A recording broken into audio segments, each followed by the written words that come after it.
Hugh Jackson, I mean, he can't help himself. Hugh Jackson cannot help himself. He's tried to advocate responsibility for his mess with the Cleveland Browns. And everyone looks at the 1-31 and, in the 2 seasons there, he was running the ship.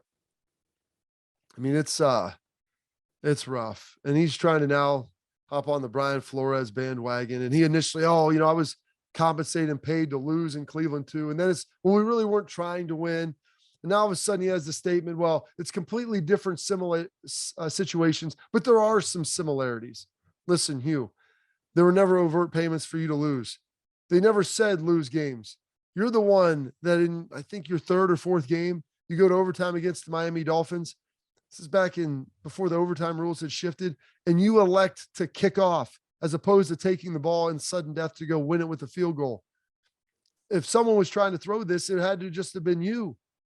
And I used to like Hugh Jackson. I thought he was a good coach that kind of got a raw deal at Vegas or with the Raiders when they were in Oakland. I mean, my goodness, he just wants to try to push the buck with this. And there's going to be no receipts. Yeah, they were building a team.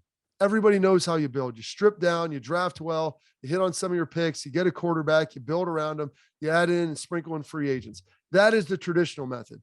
Rams are kind of bucking that system a little bit. We'll break that down in the next episode of how they've done this and what their secret recipe has been if you look at it through the numbers. But most teams, yeah, they understand you're going to take some lumps. You may have a couple big wins here or there. You don't ever want to go winless, but you wanted to be drafted in the top 2 or 3 and get the best players that you want. Cleveland Browns were doing that, and they came through the other end. Hugh Jackson's making terrible decisions, and he's trying to blame everybody else for it. Hugh, come on, man.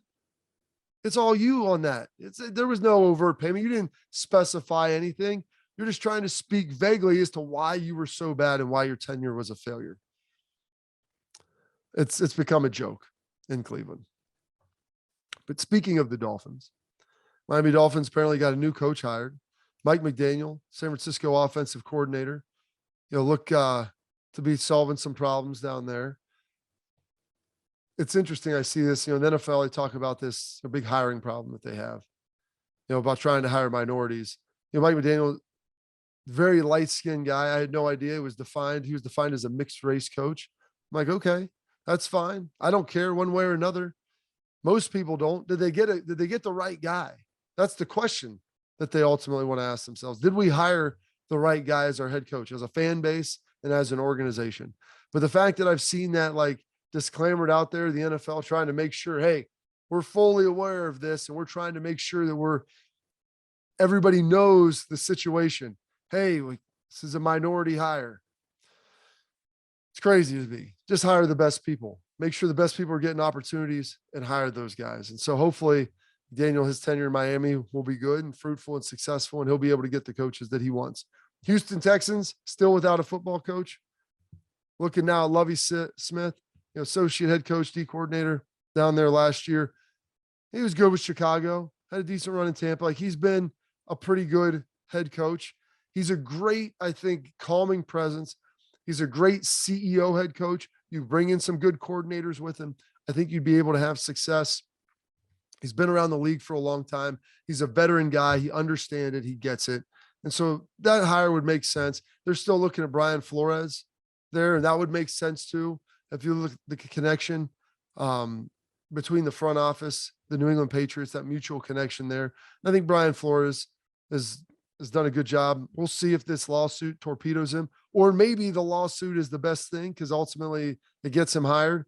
I don't know if he keep the suit up outside of this, if it keeps going, if he does get a job, maybe he does, but maybe that will be the concession with the NFL looking and saying, hey, we're going to find a way to get this done and to make sure that, we're getting more minority coaches offerings. And usually when that's the case, there's a little bit of horse trading that goes on between one of the teams in the league office. But one other note involving these head coaching hirings, Kyle Shanahan has done a great job in San Francisco. And you look at his coaching tree with McVay, in Green Bay with what they've done with LaFleur and all these different guys that have kind of been peeled off of him. He's lost Saleh and now McDaniel, his offensive defensive coordinator, in back-to-back years. And we'll see how good of a coach he is to overcome that type of attrition. It's very, very difficult to do. When you're a good coach and you identify other great coaches for talent, that helps a lot. But eventually you understand those guys will be poached. When you're having this type of success, you have to understand that people are going to look to you. You will ultimately become the well for people to drink from for their coaching solutions.